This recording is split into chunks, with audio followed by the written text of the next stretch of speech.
been a long time coming, but Bioshock, spiritual successor to the sublime System Shock series, is finally here and ready to kickstart the holiday season.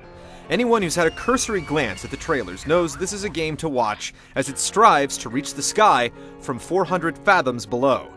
Just how high does it go? Look at the bright side. Maybe it'll be quick and painless.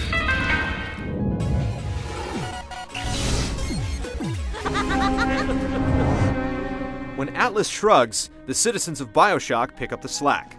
They just happen to do it by splicing their genes, turning themselves into schizophrenic demigods. What crawls in my garden? This is the world of Rapture, an underwater utopia turned to chaos, baptized in a sea of selfish altruism, where the circle of life continues, albeit in its own unique way. You play as Jack, a man bound for great things, including turbulence. They told me. Son, you're special.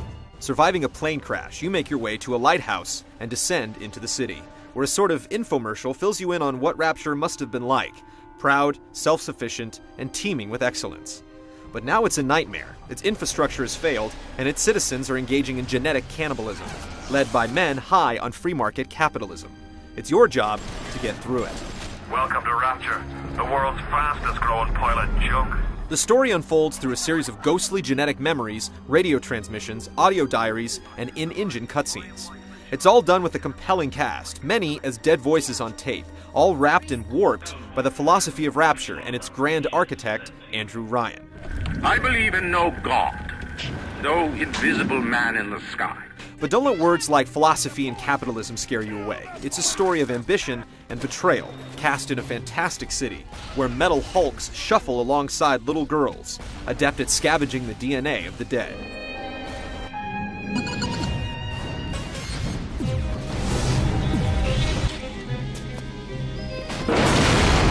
Say goodbye to generic hallways. Rapture was planned as a full city from the beginning, and it feels it.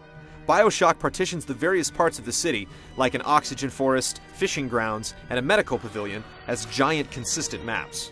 Most areas are non-linear, though the occasional high-pressure plot point squeezes you through a handful of locales with minimal detours. The flow of the game has you going on a straight path with no real backtracking, though if you want to return to look for missed cache, diaries, or little sisters, that's your prerogative. Those little sisters are the creepy girls that harvest Adam, the currency of power that facilitates fantastic abilities like freezing and shocking enemies called plasmids. The principal ethical dilemma rests here, where after dispatching their elite guardians, the Big Daddies, you have the binary choice of harvesting or rescuing. The latter nets you a thank you and a low allowance of Adam. Thank you, mister. While harvesting, well, you get more Adam and grow more powerful much more quickly. Your decisions with the girls make a big difference in the long run. As Bioshock opens up its districts, it also opens up its complexity. As your plasmids expand, new weapons emerge, and a research camera is introduced. Later on, you can even invent new ammo or gene tonics, which are intrinsic plasmids that let you hit harder or hack quicker.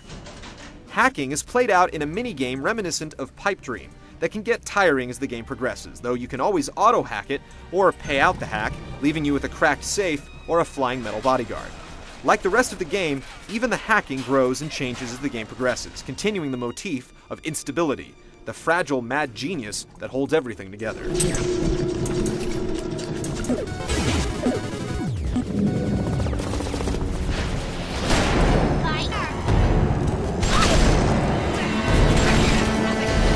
Bioshock makes no qualms about its pedigree. This game is a shooter. You may be ransacking apartments and piecing together the rise and fall of Rapture, but a lot of the time you'll be firing projectiles. They may not always be bullets, as you'll toss both bees and bolts of electricity at the bad guys. That's what makes it fantastic. With all the plasmids and tonics, you can build the hero you want to be. If you want to take everyone on up close and personal, you can make the wrench your weapon of choice with some wholesale tonics, or you can focus on fire. There are some predicaments that will call for specific powers, but Cold Iron also has a way of dealing with anything you come up against. Every once in a while, a puzzle, locked door, or boss will ask for a bit of specific ingenuity, but the fact is, most of the time, Bioshock lets you play like a content Burger King customer. You can really have it your way. The game also offers a great number of options to tweak the experience, from difficulty settings to guiding arrows and tips that you can turn off and on in a menu. If you want to wander Rapture's avenues and arcades, feel free. But be warned, while the dead stay dead, Rapture is a living, breathing world, and most places don't stay empty for long. The light RPG elements and constant action make it a quest worth undertaking, where the scenery inspires scenarios that scream for you to innovate. With a save anywhere option and lenient death penalties, it's okay to try some harebrained schemes, something you don't usually associate with a shooter. And with the challenge on medium being up to snuff, novelty is often the best answer.